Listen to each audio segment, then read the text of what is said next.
Hello दोस्तों, मेरा नाम है अमित तिवारी। आज हम बात करने वाले हैं कंस्ट्रक्टर एंड डिस्ट्रक्टर के बारे में, जो कि इनहेरिटेंस में कंस्ट्रक्टर और डिस्ट्रक्टर कैसे कॉल होते हैं, कौन पहले कॉल होता है, ऑर्डर ऑफ एग्जीक्यूशन क्या है, और मल्टीपल इनहेरिटेंस में, मल्टी लेवल इनहेरिटेंस में, और काफ़ी सारे अच्छे अच्छे पॉइंट्स देखेंगे। तो मैंने पीपीटी भी बना रखी है। पीपीटी इसलिए बना रखी है ताकि आपको जब भी आप, क्योंकि काफ़ी सारी बातें अब इस वीडियो में करने वाले हैं, तो रिवाइज करने के लिए आप नोट्स बनाएंगे तो थोड़ा थ्योरी कंटेंट होना चाहिए ताकि आप कुछ लिख सके उसमें। तो इसलिए मैंने पीपीटी भी बनाई है इसमें। तो हम वीडियो लेक्चर स्टार्ट करते हैं। तो सबसे पहले देखते हैं कि यार मान लो देखो, मैंने एक यहाँ पे एक पेरेंट क्लास बना रखी है। क्लास का नाम है पेरेंट, और इसमें एक मैंने डिफ़ॉल्ट कंस्ट्रक्टर बना रखा है, और एक और चाइल्ड क्लास बना रखी है, क्लास चाइल्ड, और उसको इनहेरिट कर रखा है पेरेंट से। और यहाँ पे क्या है कि जो चाइल्ड का डिफ़ॉल्ट कंस्ट्रक्टर बना रखा है, और यहाँ पे मैंने क्या किया, चाइल्ड का ऑब्जेक्ट बनाया। ठीक है। तो अब एक बात बताओ, चाइल्ड का अगर हम ऑब्जेक्ट बनाते हैं तो कौन सा कंस्ट्रक्टर कॉल होगा? चाइल्ड का कंस्ट्रक्टर कॉल होगा, पेरेंट का कंस्ट्रक्टर होगा, दोनों होंगे या एक भी नहीं होगा? तो अगर आप सोचें इसके बारे में, तो अब देखो, अपन को पता है कि चाइल्ड का कंस्ट्रक्ट ऑब्जेक्ट बनाया है तो चाइल्ड का तो कॉल होना ही है, क्योंकि चाइल्ड का तो कॉल होगा ही। लेकिन अब पेरेंट का होगा या नहीं होगा ये कैसे पता चलेगा? तो एक बार ध्यान रखना इसमें कि अगर हम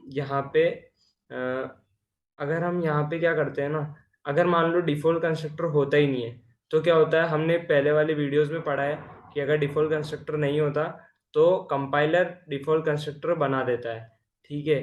तो और यहाँ पे अगर मान लो चाइल्ड में भी डिफ़ॉल्ट कंस्ट्रक्टर कुछ भी नहीं है, तो क्या होगा कि ये चाइल्ड का कंस्ट्रक्टर जो है कॉल होगा, क्योंकि चाइल्ड का ऑब्जेक्ट बनाया। और कंस्ट्रक्टर किस लिए काम आते हैं? डेटा वेरिएबल्स और डेटा मेंबर्स जो होते हैं उनको इनिशियलाइज करने के लिए काम आता है। तो अब जैसे ही चाइल्ड का ऑब्जेक्ट बना, तो चाइल्ड का कंस्ट्रक्टर कॉल हुआ और इनके डेटा मेंबर्स इनिशियलाइज हो गए। अब क्या होगा कि देखो, हमने इनहेरिट कर रखा है यहाँ पे, तो मतलब जो पेरेंट की प्रॉपर्टीज हैं, पेरेंट के डेटा मेंबर्स है, वो भी इसमें मेमोरी मिलेगी इसको चाइल्ड के क्लास में। तो क्या होगा कि अब उसके भी डेटा मेंबर्स को इनिशियलाइज करना है। तो अब वो हम कैसे करेंगे? अब कंस्ट्रक्टर से ही इनिशियलाइज होते हैं डेटा मेंबर्स। तो हमें क्या करना पड़ेगा कि जो उसका कंस्ट्रक्टर भी कॉल होगा, किसका? पेरेंट का। तो अब बाय डिफ़ॉल्ट क्या होता है कि कंस्ट्रक्टर जो होता है डिफ़ॉल्ट वाला वो कॉल हो जाता है, पर हम एक्सप्लिसिटली भी कर सकते हैं, जैसे कि यहाँ पे ऐसे करके, और उसका कंस्ट्रक्टर को ऐसे कॉल कर सकते हैं। तो क्या होगा, सबसे पहले कॉल होगा चाइल्ड का कंस्ट्रक्टर। अब ये एग्जीक्यूट होगा उससे पहले ही ये क्या करेगा कि अ, जो इसका पेरेंट है उसका कंस्ट्रक्टर कॉल कर देगा यहाँ पे। ठीक है।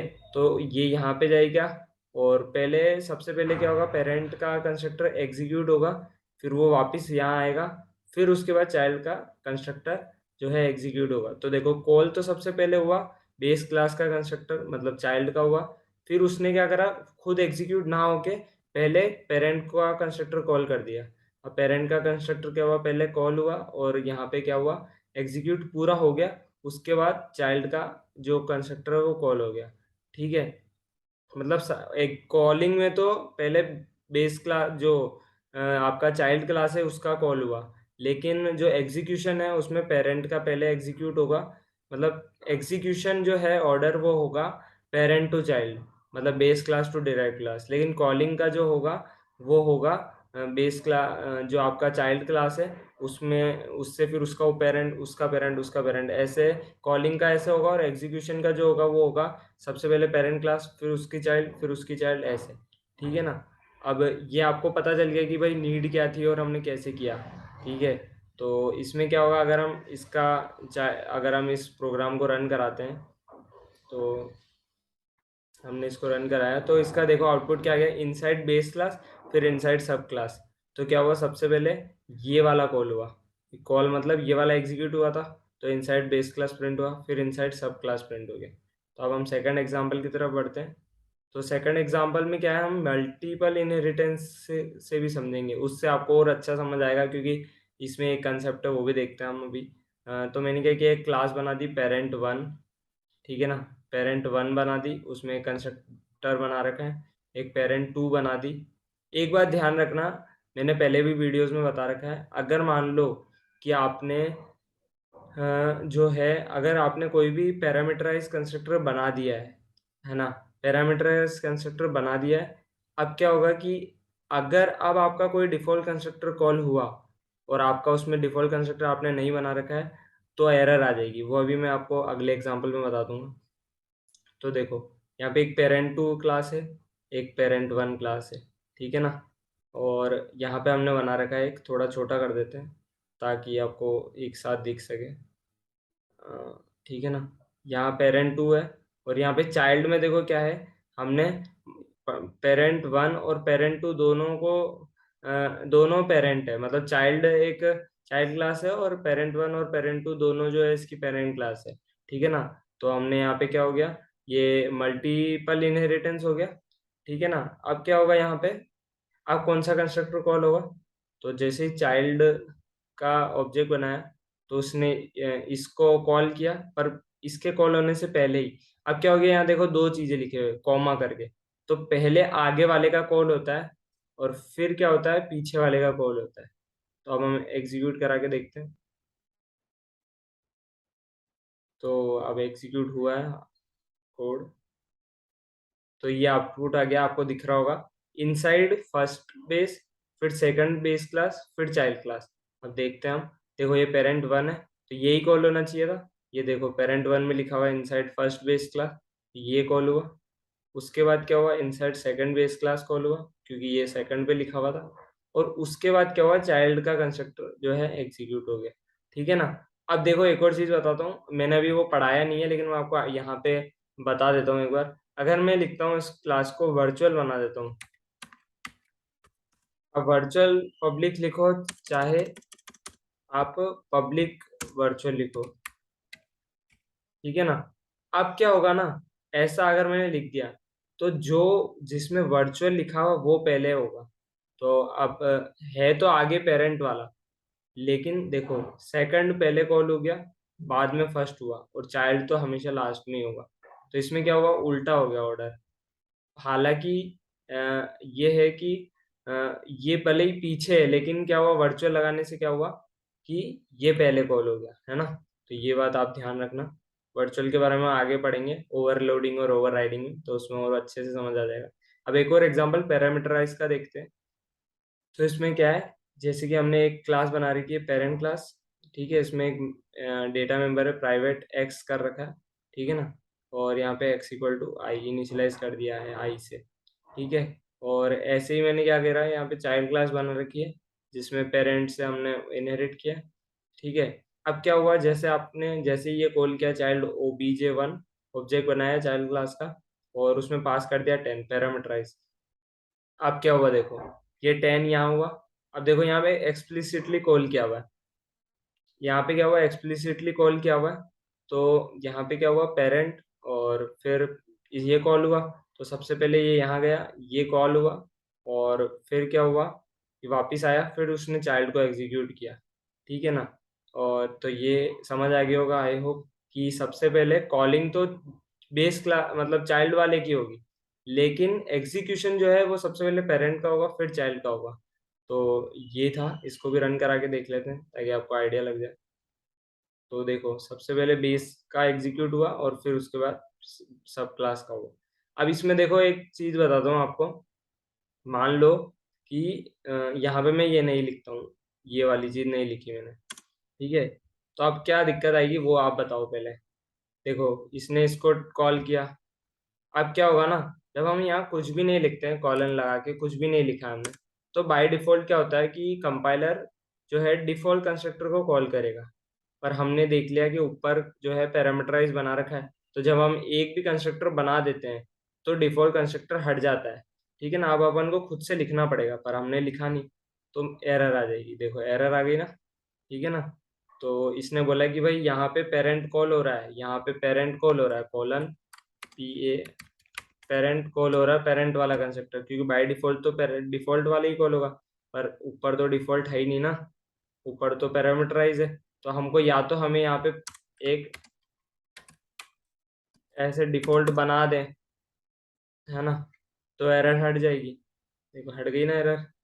तो ये चीज़ ध्यान रखना आप, ठीक है।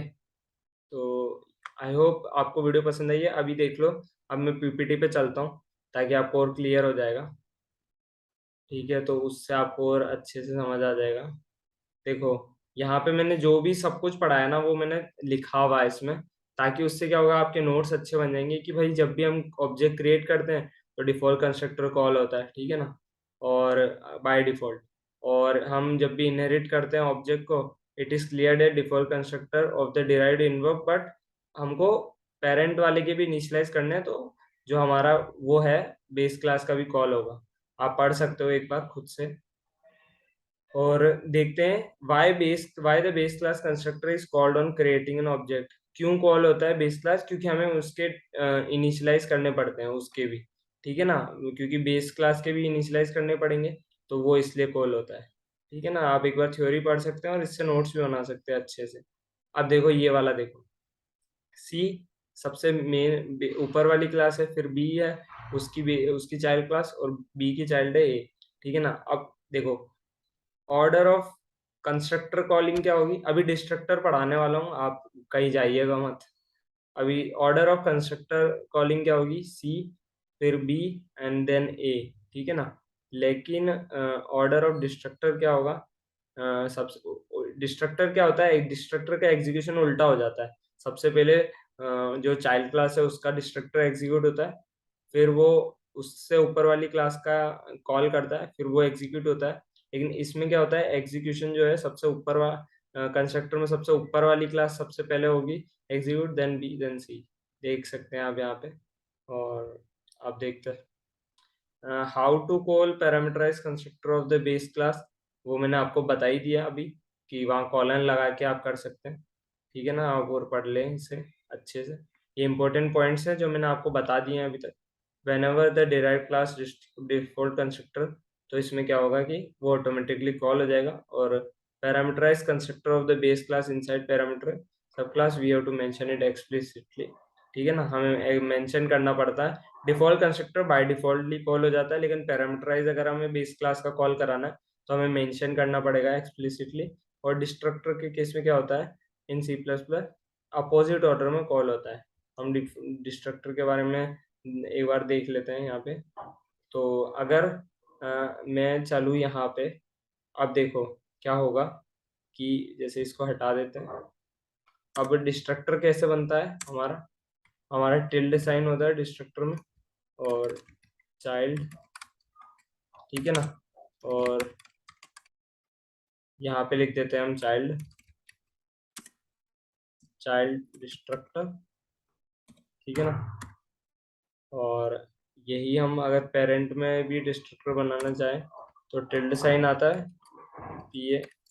और हमें पता है जब भी ऑब्जेक्ट डिस्ट्रॉय होने वाला होता है उससे जस्ट पहले डिस्ट्रक्टर कॉल हो जाता है, ताकि हम कोई भी जाए, जैसे कि पॉइंटर किसी को पॉइंट कर रहा है, ऑब्जेक्ट डिस्ट्रॉय हो जाएगा तो वो मेमोरी जो हीप में पड़ी रह जाएगी, तो उससे रिसोर्स वेस्ट हो रहा है, तो हम उसको हम डिलीट कर देते हैं डिस्ट्रक्टर के अंदर। तो वो सब चीज़ें होती है, मैंने पहले ही वीडियो में बता रखी है, तो आप उससे और अच्छे से देख लें। और आप जैसे इसमें पेरेंट का डिस्ट्रक्टर में अगर हम लिखें पेरेंट और डिस्ट्रक्टर, हम इसे कमेंट कर देते हैं कंस्ट्रक्टर को, ताकि आपको अच्छे से दिख सके। तो कंस्ट्रक्टर वाले जो कॉलिंग है वो मैंने कमेंट कर दिए। अब चला के देखते हैं कोई एरर तो नहीं आ रही। तो इसमें देखते हैं कि क्या है, सेमीकोलन मिसिंग है यहाँ पे, और स्लैश एन भी लगा देते हैं न्यू लाइन के लिए। अब देखो सबसे पहले चाइल्ड का एग्जीक्यूट हुआ, देन पेरेंट का हुआ, ठीक है ना। तो हमें समझ आ गया कि चाइल्ड का जब भी होता है डिस्ट्रक्टर में, पहले ये एग्जीक्यूट होगा पूरा, पहले चाइल्ड वाला, देन वो कॉल करेगा उसके पेरेंट को, एंड सो ऑन। तो ऐसे ही आप एक्सपेरिमेंट करते रहिए, अलग अलग तरीके लगा के देखिए, मल्टी लेवल में, मल्टीपल में, कि डिस्ट्रक्टर की कॉलिंग कैसे हो रही है, तो उससे और आपको अच्छे से क्लियर हो जाएगा। आई होप आपको वीडियो पसंद आई होगी। वीडियो पसंद आए तो प्लीज़ लाइक कर दीजिए, और इस प्लेलिस्ट को अच्छे दोस्तों के साथ शेयर करें, ताकि उनका भी अच्छा प्लेसमेंट लगे, और वो भी कुछ नया सीख सके। थैंक्स फॉर वॉचिंग, मिलते हैं अगली वीडियो में, तब तक कीप लर्निंग। Thank you.